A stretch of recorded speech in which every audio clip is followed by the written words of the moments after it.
천국은 마치 밭에 감추인 보화와 같으니 사람이 이를 발견 후 숨겨두고 기뻐하며 돌아가서 자기의 소유를 다 팔아 그 밭을 사느니라.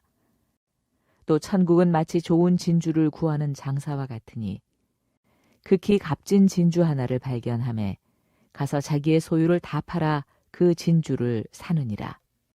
또 천국은 마치 바다에 치고 각종 물고기를 모으는 그물과 같으니 그물에 가득함에 물가로 끌어내고 앉아서 좋은 것은 그릇에 담고 못된 것은 내 버리느니라.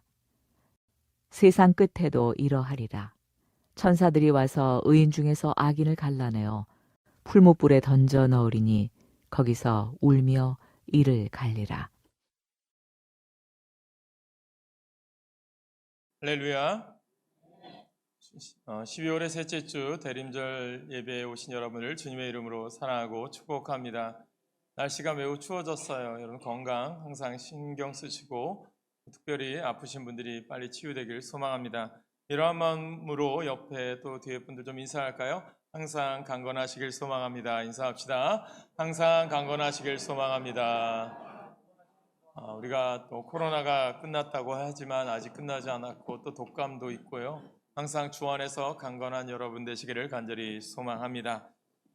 우리가 이번 성탄절 예배는 25일 우리가 월요일 오전 11시에 온 가족이 함께 예배를 드립니다. 여러분들이 예수 그리스도의 오심을 준비하면서 모든 가족들이 함께 이 자리에 나와서 예수의 오심을 준비하고 기다리는 맞이할 수 있는 이번 성탄절 예배가 되시길 바라고, 또한 어려운 이웃과 또 사랑을 나눌 수 있는 기쁨이 되는 성탄절이 되시기를 간절히 소망합니다. 어느덧 우리가 12월의 중순도 지나갔습니다. 12월 생각하면 기다리는 그런 절기가 또 계절이 아닌가 생각해 봅니다. 그러면서 보면 성탄절을 기다리고 또 새해를 기다립니다. 학생들은 방학을 기다리고요. 또 수험생들은 입시 결과를 기다립니다. 또 취업을 준비하는 이들은 출근하라는 소식을 기다립니다. 그렇다면 오늘 우리들은 무엇을 기다리고 있는가 한번 살펴보기를 원합니다. 우리 그리스도인들은 무엇을 기다려야 될까요? 저는 이 대림절 기간 예수를 기다리는 우리가 되시기를 간절히 소망합니다. 기다리는 계절, 주님을 기다리며 맞이하는 12월에 모든 날들이 은혜와 기쁨과 축복이 여러분 삶과 우리 가운데 넘쳐나기를 간절히 소망합니다. 그래서 여러분들이 성탄이 가까울수록 구원의 능력과 기쁨이 우리 가운데 더욱더 넘쳐나는 삶, 또 예수의 오심을 다시 한번 우리가 기다리면서 내 안에 주님이 주시는 그 참된 소망으로 세상의 아름다운 일을 감당하는 여러분 되시기를 간절히 소망합니다. 기다림하면 떠오르는 영화가 작년 이맘때쯤 개봉한 영화였던 것 같아요. 탄생이라고 하는 영화입니다. 영정조 시기에 이 땅에 처음으로 복음이 들어왔을 때의 삶을 이야기했고, 최초의 우리나라 신부가 되었던 김대건 신부의 삶을 우리에게 들려주는 영화였죠. 이 영화를 보니까 참 많은 우리들에게 메시지를 들려줍니다. 정조 9년에 1785년을 시작해서 수많은 박해들이 이 땅에 순교자들을 생겨나게 했습니다. 그리스도인들이 피를 흘렸고, 또 여러분들이 그 박해를 통해서 우리들에게 주님이 주시는 메시지가 또 이 안에 이 영화에도 들어있지 않을까 생각해 봅니다. 기회가 되신다면요, 이 성탄절을 기다리시면서 요즘 OTT, 텔레비전으로 케이블로 다 볼 수 있잖아요. 꼭 여러분들이 보셨으면 하는 영화이기도 합니다. 보면 이 영화 속에 이 땅에 처음 그리스도인들의 기다림이 잘 표현되어 있습니다. 그들은 자신들의 신앙을 잘 지도해 줄 사제를 간절히 기다립니다. 또 사제의 집례를 따라 예배를 드리고 성례전을 행할 날을 간절히 기다립니다. 외국에서 처음 복음을 받아들인 그리스도인들은요, 간절하게 이 조선 땅에 돌아가 복음 전할 날을 기다렸고, 죽음의 위기 앞에서 두려움에 사로잡히지 않게 간절하게 주님을 기다리며 천국을 소망했습니다. 영화를 보는 내내 참 앞서간 믿음의 사람들 생각하니까 마음이 좀 여러 가지로 찡했습니다. 사랑하는 여러분, 오늘 우리들이 정말 앞서간 믿음의 사람들의 피와 눈물이 오늘 우리가 이렇게 복음 받아서 구원받게 되었는데 과연 나는 복음에 합당한 삶을 살아가고 있느냐? 정말 예수 믿는 자답게 살아가고 있느냐? 저는 그런 생각을 해보아요. 그러면서 이런 생각을 했어요. 제가 오늘도 여러분들에게 말씀을 드리고 말씀을 준비하면서 이런 생각을 해보았습니다. 여러분들도 설교를 많이 들어보았을 거고요. 여러분들도 많은 또한 여러 가지 성경도 보았을 것입니다. 그런데 정작 우리가 보고 듣는데 내 삶 속에서 아니 내가 이 말씀을 내 것으로 얼만큼 되새기고 있고 내가 실천하고 있는가가 중요하지 않나 싶습니다. 아무리 우리가 이 시간 예배의 자리에 나오고 기도의 자리에 나오고 하나님 안에서 우리가 이 시간 나왔다고 하더라도요. 이 말씀이 내 것이 되지 않으면 또 이 말씀을 통해서 내가 깨닫지 않으면 이 말씀은 내 것이 되지 않고 그냥 길가에 던져버린 아무런 쓸모없는 것밖에 되지 않는다라는 거예요. 오늘 이 자리에 나왔다면요. 내가 이 말씀을 공급받아서 어떻게 해야 됩니까? 삶 속에서 실천해 나아가야 되고요. 하나님이 부르신 자의 사명을 감당해야 된다는 거예요. 저는 그 감당할 수 있는 능력이 오늘 여러분 가운데 있기를 간절히 축복합니다. 그래서요. 오늘 우리들이 깨닫는 것 정말 나에게 과연 기다림에 대한 간절함이 있는가? 이런 생각 해보았어요. 내가 정말 주님을 이 성탄절 메리 크리스마스라고 외치는 이러한 성탄절 계절에 또 성탄절 선물도 주는 이 계절에 정말 이런 간절함의 기다림이 우리 가운데 있는가? 내가 정말 주님 만날 날을 소망하며 살아가면 또 생각하면 하나님과 교회 앞에 어떤 모습일까? 혹시 나는 주님 앞에 부끄러운 모습은 아닌가? 한번 오늘 우리들이 되돌아봐야 한다는 거죠. 그래서 오늘 주님을 기다리는 대림절 세 번째 주일. 오늘은 주님을 기다리는 우리의 마음을 한번 살펴보았으면 좋겠어요. 내 마음이 어떠한 마음을 가지고 있는지. 해마다 대림절이 되면 예수님의 삶을 보면서 생각나는 한 사람이 있습니다. 예수님 전에 왔던 세례 요한이죠. 세례 요한은요, 주님의 오시는 길을 예비했던, 준비했던 사람이라고 우리가 알고 있습니다. 요한은 거친 광야에서 살았고요. 거친 광야에서 약대 털옷을 입고 메뚜기와 석청을 먹으면서 살았습니다. 요한은 먹는 것, 입는 것, 쾌적한 생활 환경 같은 것에는 관심이 없었는데 그것은 오직 오시는 주님만을 바라보며 살았기 때문이 아닐까 생각해 봅니다. 그래서 요한의 뒷모습은 어떻게 보면 예수님을 향한 이정표 같은 모습이었을 것 같아요. 요한이 보고 있는 방향에는 예수님이 계시고 요한의 뒤를 따르며 거기에는 바로 예수님이 계시지 않을까. 진짜 믿음의 사람은 이처럼 예수님을 향해 살아가는 사람이 아닐까 생각해 봅니다. 오로지 주님을 향해 살았던 요한은 우리들에게 이렇게 외치지 않습니까? 마태복음 3장 1절 2절이죠. 같이 읽습니다. 시작. 그때에 세례 요한이 이르러 유대 광야에서 전파하여 말하되 회개하라 천국이 가까이 왔느니라 하였으니. 아멘. 어떤 의미냐면 요한은 자신의 삶이 내 자신이 많은 사람들이 알아주길 원한 것이 아니라 내가 누구를 바라보느냐? 다시 오실 주님, 아니 메시아, 이 땅을 구원하실 주님, 우리가 기다리는 다시 오실 주님을 기다리는 마음처럼 첫 번째 오실 메시아를 기다렸던 요한이었다라는 거예요. 그리고 자신을 통해서 자신을 바라보는 것이 아니라 우리에게 오실 메시아를 너희들이 바라보아서 너희들이 회개하고 바로 섰으면 좋겠다라고 하는 메시지를 선포한 거죠. 오늘 여러분들이 온전히 주님만을 바라보며 사실 간절히 축복합니다. 사람은요, 선택하며 살아요. 여러분도 오늘 예배 자리에도 선택하신 거잖아요. 이 선택이 여러분들에게 복되시길 간절히 소망합니다. TV에서 보면요, 광고나 CF에 보면 전부 사라는 거예요. 하루 종일 사라는 겁니다. 요즘은 홈쇼핑 전문 채널도 많아서요, 다 선택하래요. 이 물건을 선택해 주세요. 이 물건을 사주세요. 갖은 수단과 방법, 갖은 자극과 아이들을 동원해서 우리들을 이제 유혹을 합니다. 어떤 TV에서는요, 종일 졸라요. 보면 24시간 동안 이 제품을 팔아달라고 또 전문 쇼핑 호스트도 고용을 합니다. 어떻게 보면 광고 시장? 그거라기보다는요, 선택 시장이 아닐까 그런 생각해 봅니다. 오죽하면 예전의 광고가 순간의 선택이 10년을 좌우합니다 라는 말을 할 정도로 철학이나 인생에 관한 슬로건이 아니라 냉장고 사라는 슬로건입니다. 오늘 여러분들이 중요한 겁니다. 이렇듯 인간은요, 평생을 선택하며 살아가요. 결혼, 직업, 취미, 거주, 소비, 전부 선택입니다. 그런데 인간은 선택할 수 있는 것과 선택할 수 없는 것이 좀 있어요. 부모, 자식, 죽음, 질병 등은요, 선택할 수가 없는 거겠죠. 하기야 요즘은 여러 가지로 복제하는 것들이 많이 나온다고 하지만 과학이나 의학이 많이 발달한 것도 사실이지만 그러나 선택할 수 없는 것이 있는 반면 분명히 내가 필히 선택해야만 하는 것들이 있다는 거예요. 내가 결정해서 내가 책임져야 할 것이 있다는 말입니다. 그러면 오늘 우리들이 마태복음 13장을 통해서 예수님께서 우리에게 주는 비유의 말씀을 통해서 어떤 선택이 가장 최선의 선택일까? 오늘 성경 말씀은요, 이 물음에 대한 대답이에요. 기다릴 마음을 가진 우리들이 깨달아야 될 말씀이라는 겁니다.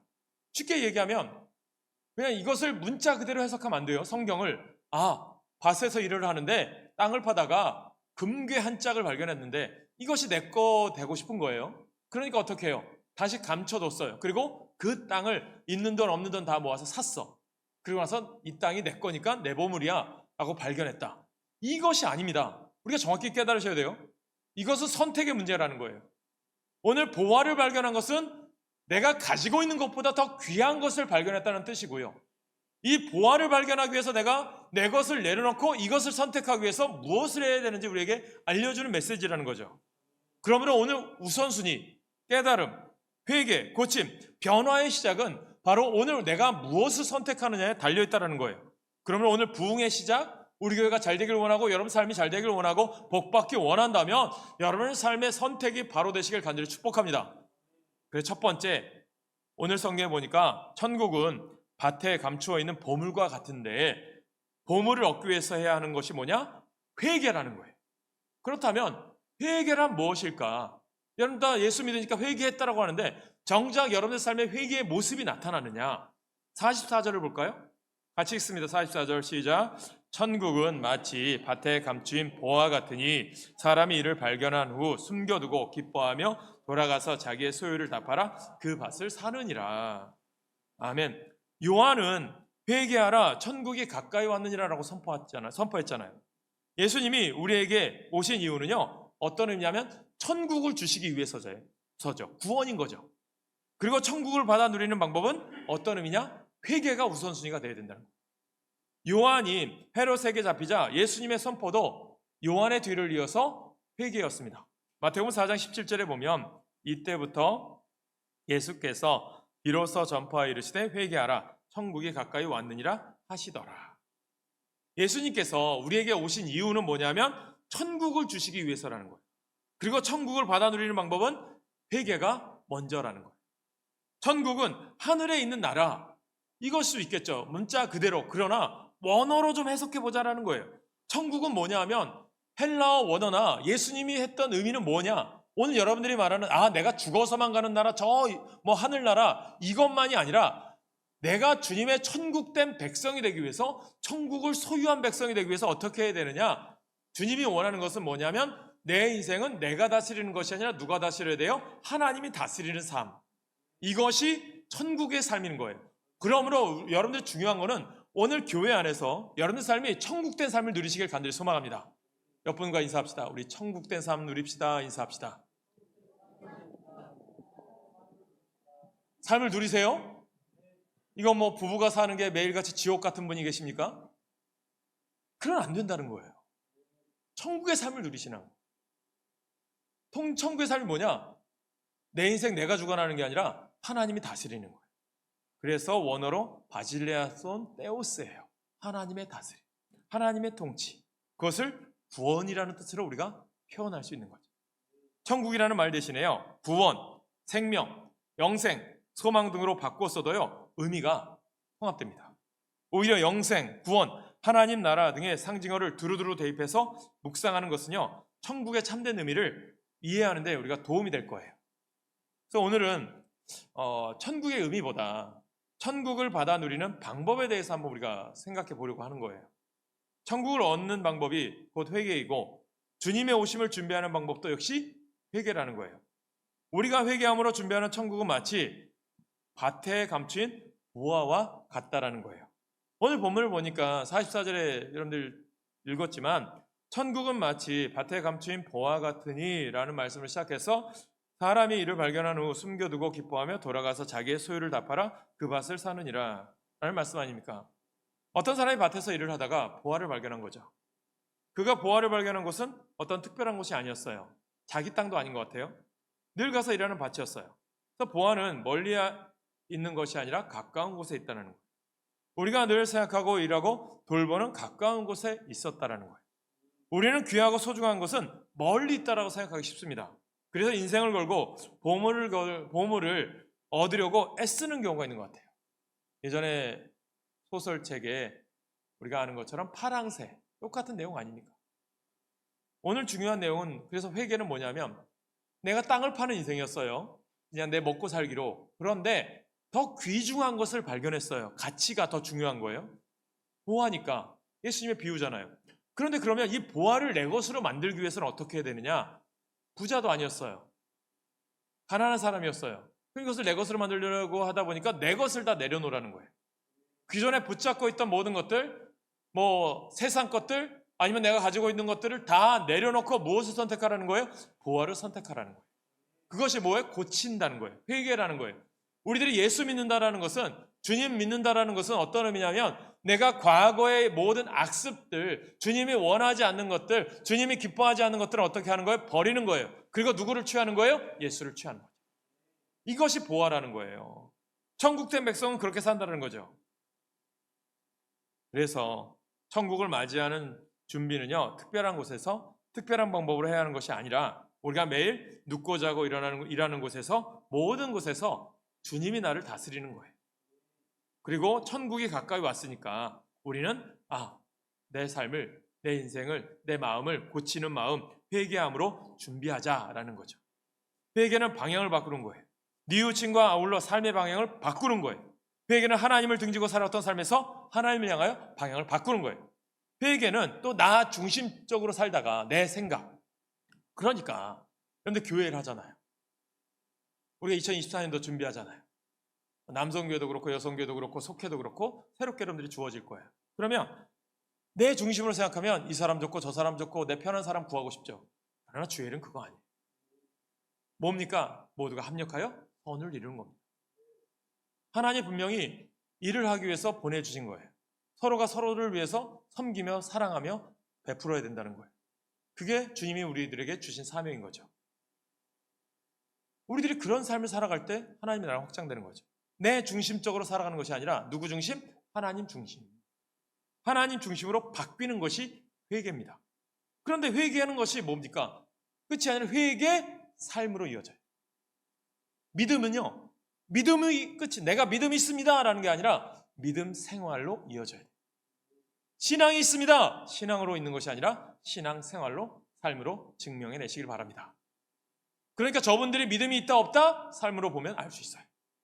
저분들의 신앙이 성장했다 안 성장했다 삶으로 보면 알아요. 그래서 교회가 쉽게 얘기하면 그렇게 지표로 보는 게 뭡니까? 그냥 예배 생활 잘하느냐, 기도 생활 잘하느냐, 하나님 앞에 헌금 생활 제대로 하느냐, 하나님 말씀대로 내가 살려고 노력하느냐. 그런데 아직까지 내가 변하지 않았어요. 그럼 내 삶이 중심이니까 어떻게 여러분들 변하겠습니까? 그럼 천국된 백성이, 천국을 소유한 백성이 안 된다라는 거죠. 회개는요, 내가 애쓰고 수고함으로 사는 것이 아니라 하나님의 뜻을 따라 살기로 결단하는 거죠. 오늘 농부가 결단했어요. 보화를 차지하기 위해서 내 것을 다 내려놓는 거죠. 그리고 보화를 발견하는 첫걸음은 일상을 열심히 살아오는 거예요. 농부가 밭에 감춘 보화를 발견할 수 있었던 것은요, 부지런히 밭에 나가 일했기 때문이에요. 열심히 밭을 갈았기 때문입니다. 그래서 오늘도요, 여러분들 예배 자리에 나온 게 뭐예요? 밭을 가는 심정인 거예요. 하나님께서 주신 삶의 자리에서 특별할 것도 없는 하루하루를 최선을 다해서 믿음대로 살아갈 때에 천국을 발견할 줄로 믿습니다. 밖에서 보물을 구하는 한 우리는 죽을 때까지 진정한 보화를 볼 수가 없습니다. 그래서 정말 중요한 보호는 오늘도 내 주변에 있어요. 우리 사는 가정에서, 늘 일하는 일터에서, 늘 만나는 사람들 사이에서, 특별히 내 속에 하나님이 주시는 그 사랑, 보화를 발견하시길 소망합니다. 그렇다면 중요한 것이 있다면, 혹시 우리 집에, 우리 밭에 보화가 없다라고 느껴지면 이유가 뭘까요? 보화를 볼 줄 아는 안목이 없었던 것은 아닙니다. 보화를 발견한 농부는 기뻐서 어쩔 줄을 몰랐어요. 그는 정신을 차리고 주변을 살핀 후에 얼른 흙으로 보화를 덮었어요. 그러면 이게 욕심쟁이인가? 그렇게 해석하면 안 됩니다. 이 뜻이 있는 거예요. 예수님이 해주신 말씀에 깊은 뜻이 있어요. 그러니까 성경을 여러분들이 읽을 때 이 문자 그대로 받아들이면 안 돼요. 예수님이 이것을 통해서 나에게 주시는 메시지가 뭐지? 오늘 이 말씀을 통해서 하나님이 나를 깨닫게 하시고자 하는 뜻이 무엇이지? 이것을 발견할 수 있는 영적인 안목이 열리길 간절히 소망합니다. 유대법에 따르면 자기 땅에 무언가 값비싼 물건이 발견이 되면 자기 것이 된다고 하는 법도 있어요. 근데 보니까 농부는 그것이 자기 것이 아니었어요. 그러니까 뭐냐면 내 것을 포기하지 않으면 보화를 발견할 수가 없다라는 거죠. 무슨 의미냐면 이 땅의 부귀영화를 추구하면 하나님의 영광을 볼 수 없다는 거예요. 영적인 의미로 구원받은 백성이 주님의 영광을 바라보지 않는 삶, 이것은 잘못되었다라는 거죠. 예수를 만남으로 예전에 지금까지 붙들었던 것을 내려놓고 새 것, 예수를 붙잡기를 간절히 축복합니다. 이전 것은 지나갔으니 보라 새 것이 되었도다라는 의미가 뭡니까? 내가 새 것 좋아, 새 것만 사는 게 아니라 예수 그리스도를 붙잡는 삶을 의미합니다. 내가 여전히 내 재산을 내 소유로 가지고 있다고 해도요, 그 소유의 주권이 하나님과 예수님께 있음을 고백하며 사는 것, 그것이 바로 모든 재산을 파는 것과 같은 의미가 되는 것 아닐까요?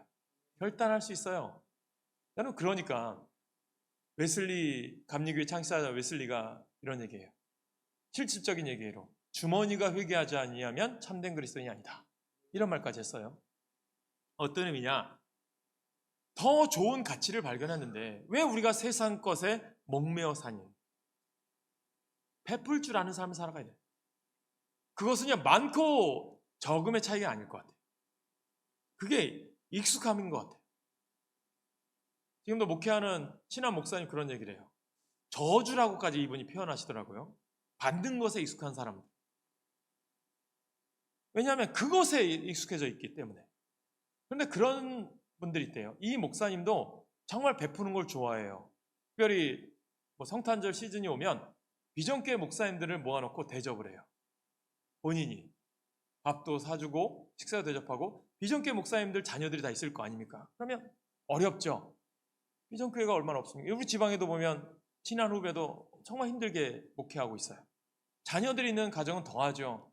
또 어느 성탄절 뉴스나 이런 데 신문 지상에 나오면 선물도 사주고 뭐도 이렇게 주는데, 그럼 비전교회 자녀들이 선물도 못 받으니까 이 목사님이 자기 것 아껴가지고 또 그 목사님들 식사 대접해주면서 가족들 다 불러서 아이들에게 선물도 주는 거예요. 성탄 선물이라고. 또 교인들한테도 우리 이번에 이렇게 해야 될 거니까 여러분 선물 가져오십시오, 이렇게도 시키는 거예요. 왜 그렇게 하느냐? 복 받게 하라는 거예요. 그리고 그 목사님들이 나중에 그 복을 받은, 그 아름다운 대접을 받은 그 목사님들도 너희들도 나중에 성공한 목회가 되면, 성공이라는 단어를 쓰긴 좀 그렇겠지만 목회에 대해서 최선을 다해서 부응하면 더 좋은 일 감당하는 목사가 되라 라고 하는 메시지겠죠.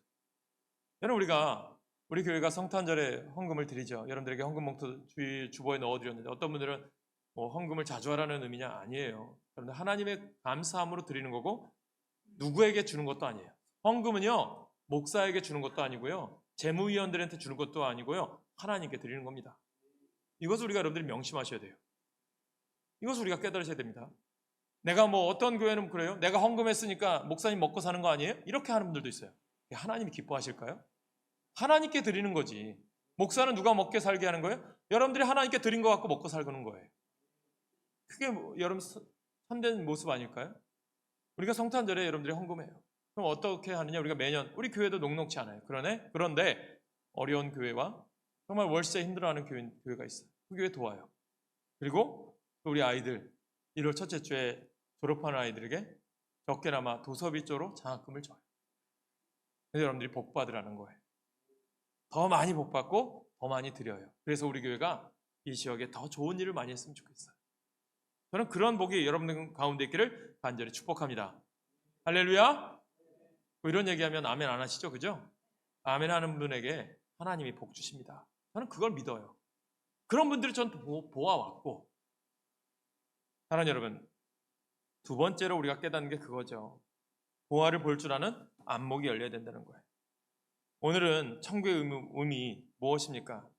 어떤 시골 마을에 어떤 마을을 다니면서 허름한 집을 무료로 도배해 주는 분이 계셨대요.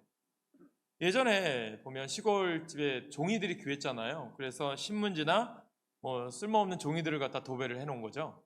그런데 이분이 어떻게 했냐면 시골집마다 허름한 집마다 돌아다니면서 제가 여러분들 도배를 좀 새로 해드릴게요. 봉사하는 거죠. 그런데 보면 조건이 하나 있어요. 여러분들 집에 있는 벽에 붙어있는 옛날 헌 벽지는 제가 가져가겠습니다라는 거예요. 보니까 간혹 집안에 귀한 문서를 가지고 도배를 하는 경우도 있었다라는 거예요.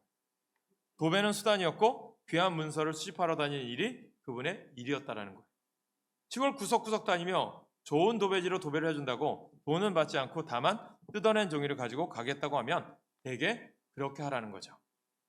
여러분, 안목이 없으면 그냥 벽에 붙여도 별로 탐탁치 않은 종이도요, 안목이 있는 사람은 만나면 어떻게 됩니까? 보화가 되는 거예요. 그러니 우리도 보화로 알아볼 줄 아는 안목이 있길 간절히 축복합니다. 참 보배이신 예수님을 바라보십시오. 세계 각국의 화폐를 다루는 주폐공사들 있잖아요. 전에도 예화를 드렸잖아요. 진짜 화폐와 가짜 지폐를 구별하는 방법, 또 새롭게 조폐공사의 사람들을 고용하면 가짜 지폐와 진짜 지폐를 구별하는 훈련을 시킨대요. 어떻게 하느냐? 가짜 지폐를 잔뜩 사놓고 훈련시키는 게 아니라 진짜 지폐를 바라보게 하고 진짜 지폐를 계속 만지게 한대요.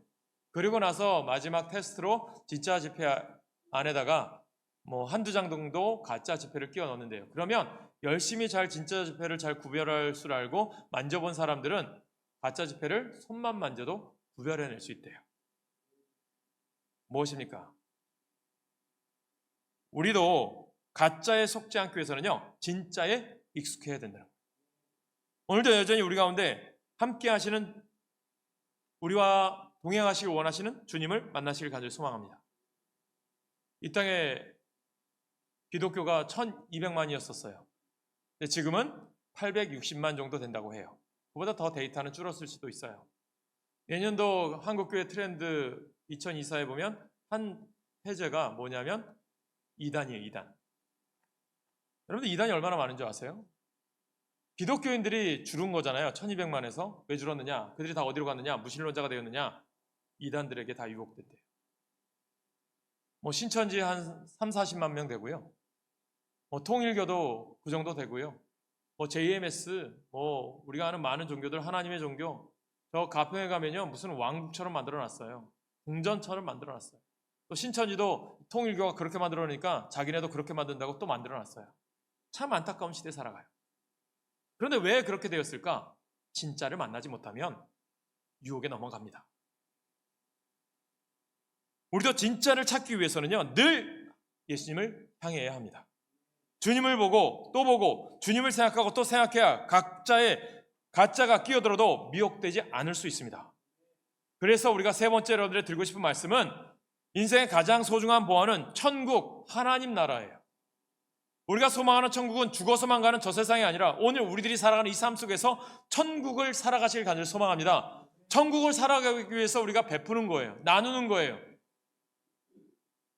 뉴스에 보니까 션이라는 가수가 루게릭병 환자들을 위해서 용인에 드디어 10여 년 동안 준비하더니 기공식을 했대요.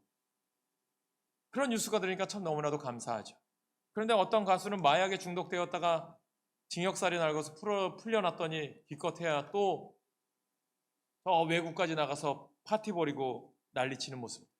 참 세상의 극과 극인 것 같아요. 어떤 사람은 천국을 살아가는 사람이고 어떤 사람은 지옥을 살아가는 것이라 저는 생각해요. 우리가 일상에서 천국을 발견하고 일상에서 보화를 발견하고 알아보기 위해서는 우리가 자꾸 예수님을 바라보아야 합니다. 우리의 중심을 예수님께 맞춰야 합니다. 밭에서 보화를 발견하고 보화를 알아본 농부는 그 즉시 어떻게 합니까? 기뻐하며 돌아가서 자기의 소유를 다 팔아 그 밭을 샀습니다. 우리는 누구나 주님을 만난 후에 복음을 듣고 깨달은 후 마음이 열리고 구속의 은총을 경험한 기쁨을 가지고 있어요. 그렇다면 농부의 밭에 보화가 없었던 것처럼 하나님의 구원의 은총이 우리 곁에 떠난 적은 없었지만 특별히 다시 발견하고 기쁨을 누린 경험을 가지고 우리 가운데 있어야 된다는 것인데 우리가 날마다 어떻게 하냐? 왜 그 밭을, 그 보화를 잃어버리고 살아가느냐? 잊고 사는 거예요. 소홀히 하는 거예요. 천국의 삶을 살아가지 않는 거예요. 주님 바라보지 않는 거예요. 여러분들 날마다 예배하고 기도하는 삶 뭐예요? 주님 앞에 내 것을 내려놓고 주님 뜻대로 살고자 하는 결단의 시간이거든요. 주님의 보화를 찾기 위한 시간인 거예요. 그래서 여러분들에게 새벽에 수요예배, 기도회, 금요기도에 나오셔야 한다는 의미가 거기에 있는 거예요. 보화를 발견하기 위해서. 또 새해 여러분들에게 드리면서 목적이 이끄는 삶으로 새벽을 40일 시작할 거고요. 52주 여러분들에게 기도학교를 시작합니다. 왜 시작합니까? 여러분들에게 영적인 훈련이거든요. 하나님 나라의 소중한 삶을 깨닫기 위해서 있거든요. 이 세상이 악해져 갑니다. 세상을 변화시키기 위해서 우리들이 해야 될 일들이거든요. 이것이 우리 가운데 필요하지 않습니까? 여러분들 이 세상이 주님께서 주신 비유의 말씀이 뭡니까? 이 세상을 변화시킬 수 있는 것이 뭡니까? 우리들이거든요. 소금의 역할을 감당하기 원하는 거예요. 빛의 역할을 감당하기 원하는 거예요. 우리가 가서 그것에 어둠이 물러가길 원하고 소금이 그 맛을 회복하길 원하는 거예요. 그런데 그 맛을 잃으면 어떻게 됩니까? 소금은 땅에 뿌려져서 그저 발에 밟히는 존재가 될 수밖에 없다는 거예요. 오늘 우리들은 그렇지 않습니까? 예수 믿는 자로서 부끄러움을 당하는 인생이 돼서는 안 된다는 거예요. 오늘 하나님 나라를 얻기 위해서 자신의 전 존재를 다 드리는 것, 이것이 놀라운 신앙의 역설입니다. 전부를 다 내어놓는 길이 빈털터리가 되는 길이지만 빈털터리가 되므로 우리는 모든 것을 얻을 수 있는 참된 삶이 되는 거예요. 오늘 또 이야기합니다. 내가 애쓰고 수고하려 할 때는 무엇은 의미냐? 우리가 자신의 전 존재를 내어드리기가 어려워요. 그러나 주님께 맡기는 거죠. 가정의 삶도 기업도 또 일도 주님께 맡기니까 기꺼이 드릴 수 있는 거예요. 소득의 11조조차 소득의 11조 이상도 할 수 있는 이유가 뭡니까? 주님이 인도하시니까. 예전에 여러분들이 어려울 때 힘들 때 하나님, 내가 하나님 앞에 온전히 드리지 못해서 내가 잘못했습니다. 회개했던 모습들이 우리 가운데 삶의 모습으로 드러났는데 지금은 어느덧 편하니까 이 정도만 드리면 되고 구별해요. 하나님이 기뻐 받으시겠습니까? 그래서 오늘 본문에도 보니까 우리가 주님을 바라보아야 되면서 두 번째 비유로 주님 하신 이유가 뭐냐? 45, 46절에 같이 읽습니다. 시작. 또 천국은 마치 좋은 진주를 구하는 장사와 같으니 극히 값진 진주 하나를 발견하며 가서 자기의 소유를 다 팔아 그 진주를 사느니라. 진주 장사는요, 좋은 진주를 만났어요. 그러니까 가지고 있던 너저분한 진주를 어떻게 합니까? 다 처분해서 돈을 모아서 그것을 사요. 더 좋은 거를. 그 진주 하나가 무엇보다도 소중하기 때문이에요. 이 의미는 주 예수 그리스도 하나님 나라가 더 소중하다는 거예요. 아무리 우리가 부귀영화를 누리고 세상에 물질이 많았는데 내게 있는 천국이 없다면, 하나님 나라가 없다면 무슨 소용이 있겠습니까? 이 땅의 유한한 존재 때문에 살아가는 존재가 아니라 영원한 나라, 하나님 나라를 소유한 백성 되시길 간절히 소망합니다. 주신 이도 하나님이신데 가져가신 이도 하나님이시다. 이게 믿음 아닙니까? 욥의 고백이잖아요. 우리는 어떻습니까? 주신 이는 하나님이시만 이것은 내 겁니다. 내 마음대로 쓰겠습니다. 11조 드리니까 10분의 9는 내 것입니다. 아닌 거예요. 11조를 드림으로 10분의 기도 주님 거라는 거예요. 감사함으로 드림으로 또 주님이 나에게 은혜 주신 것에 모든 것이 주님 것입니다라고 인정하는 게 주님이잖아요. 우리 믿음이잖아요. 우리가 이리저리 흔들리는 것은요, 값진 진주를 발견하지 못했거나 진주의 가치를 알지 못하기 때문인 거죠. 예수 그리스도의 가치, 천국의 가치. 그러니까 청년이 예수님 만나서 영생이 무엇입니까? 하나님 나라가 무엇입니까? 주 예수 그리스도 주님을 사랑하고 하나님을 사랑하고 내 이웃을 내 몸같이 사랑하라. 내가 그 사랑을 위해서 다했습니다. 그렇다면 내가 가지고 있는 물질, 이웃을 위하여 나눠주고 내게로 와서 배우라. 근심하여 떠나가죠. 사랑하는 여러분, 삶을 돌이켜서 영원한 가치이신 주님을 우리가 바라보라는 거예요. 47, 48절에 또 세 번째 비유가 뭡니까? 또 천국은 마치 바다에 치고 각종 물고기를 모으는 그물과 같으니 그물에 가득함에 물가로 끌어내고 앉아서 좋은 것은 그릇에 담고 못된 것은 내버리느니라. 우리가 세상을 사는 동안 우리 인생의 그물에 여러 가지 각종 물고기가 잡힐 거예요. 그러나 그물에 걸리는 것이 모든 것이 다 쓸모 있는 것만은 아니겠죠? 그물에는 못된 것도 섞여 있고 또 심지어 쓰레기도 달려올 수도 있잖아요. 좋은 것만 골라내서 그릇에 담아야 된다는 거죠. 그러면 우리들이 무슨 의미냐? 우리 일상이란 제한된 시간, 공간 속에서 모든 것을 다 할 수는 없어요. 그러니 우선순위를 정하라는 거예요. 급한 일에 바쁜 일에 쫓겨 허둥지둥돼서는 안 된다는 거예요. 정작 중요한 일을 놓치기 쉽다라는 거예요. 천국은 아주 가까운 우리 곁에 있지만 내가 그것을 깨닫지 못할 경우가 많아요. 그러면 우리는 보화를 발견하기 위해서라도 우리에게 주어진 일상을 성실히 열심히 사셔야 됩니다. 주어진 삶을 성실히 살아내는 것이 보화를 발견하는 첫 걸음이겠죠. 그러면서 우리는 일상의 보화를 발견할 수 있는 안목을 길러야 합니다. 보화를 발견한다고 해서 알아보지 못하면 아무 소용이 없잖아요. 우리는 보화를 알아볼 수 있기 위해 늘 주님을 바라보시길 간절히 소망합니다. 또한 이 보화를 발견하게 되면 어떻게 해야 돼요? 나는 죽고 예수로 사십시오. 나의 전존재를 다 드리십시오. 그러니까 아깝지 않은 거죠. 초대교회가 그런 신앙 아니었어요? 내 것을 내 것이라 하지 않을 수 있어요. 왜? 예수가 있으니. 저는 여러분들이 보화를 소화하려는 결단이 있어야 합니다. 보화를 발견하고 보화를 알아보았더라도 숨겨두고 잊어버리면 아무 소용이 없기 때문입니다. 이 모든 것은 우리의 의지로 되는 것이 아닙니다.